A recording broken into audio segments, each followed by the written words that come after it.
Welcome to The Explainer. Today, we are diving into India's oldest mountain range. It's an absolutely vital ecological lifeline that's now at the heart of a huge controversy. A recent court decision is threatening to redefine what a mountain even is, and the consequences, well, they're massive. So let's just jump right in with a question that honestly sounds a little crazy, right? Can a legal document actually make a mountain disappear? Well, it's at the very core of this major environmental fight happening in India right now. And the answer, as you'll see, is a lot more complicated than you might think. So where did all this start? It all kicked off with one single game-changing legal decision. This is one of those moments where a simple definition could literally change the fate of an entire ecosystem.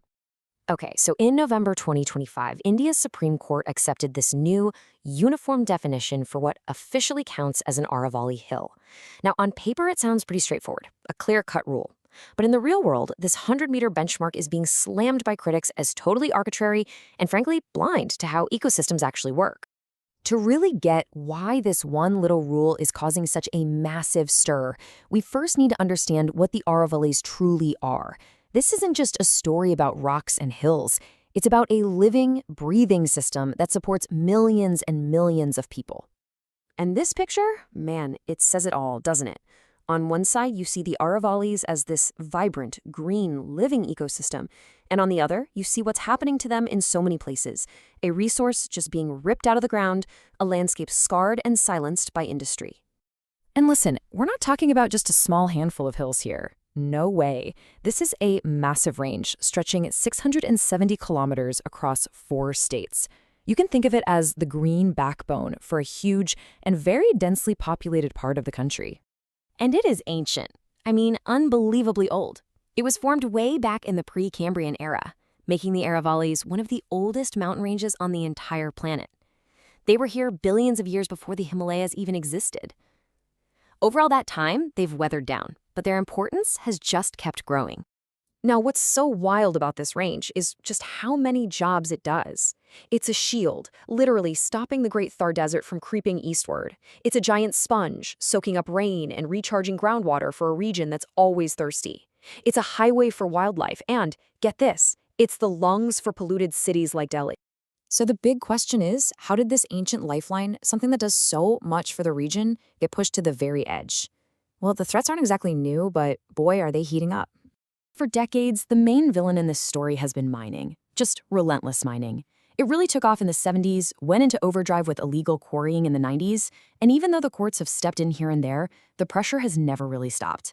And now, many see this new legal definition as just the next chapter in a long, sad story of destruction. And the effect this has had, especially on water, it's just staggering. In just a couple of decades, the water table in many of these mined areas has absolutely plummeted.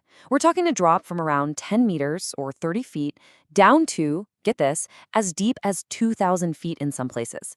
They're literally draining the mountains dry. And here's a number that really hits home. Every single hectare of land that's mined loses its ability to recharge almost 2 million liters of groundwater every single year. Now, scale that up across thousands of hectares, and you start to see the massive water crisis this has created. Which brings us right back to the heart of the matter, this fight over the new court-approved definition. A fight over what a hill even is, and what's worth protecting. So you've got two very different stories being told here.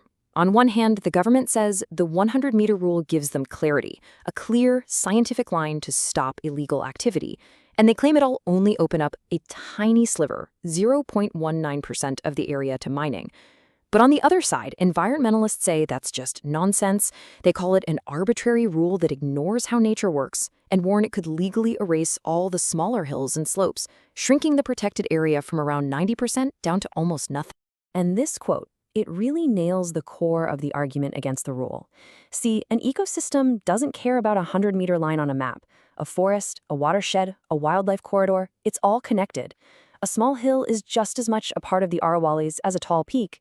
And to just cut it out of the protected zone, well, critics say that's a fundamental misunderstanding of how the natural world works. So what happens when a decision like this comes down from the court? Well, the fight doesn't just end.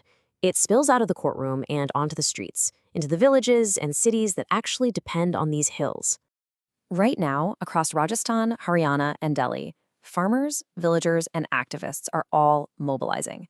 And they're not just angry, they have clear demands.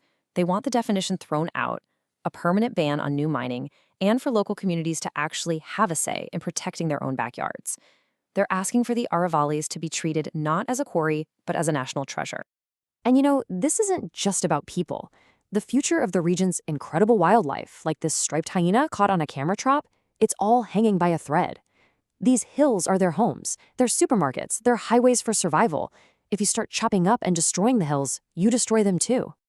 So, in the end, this whole fight over the Aravalli Hills makes us ask a really tough question.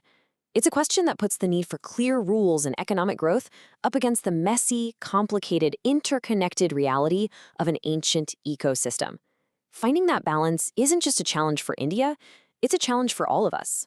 What is the true price of a mountain?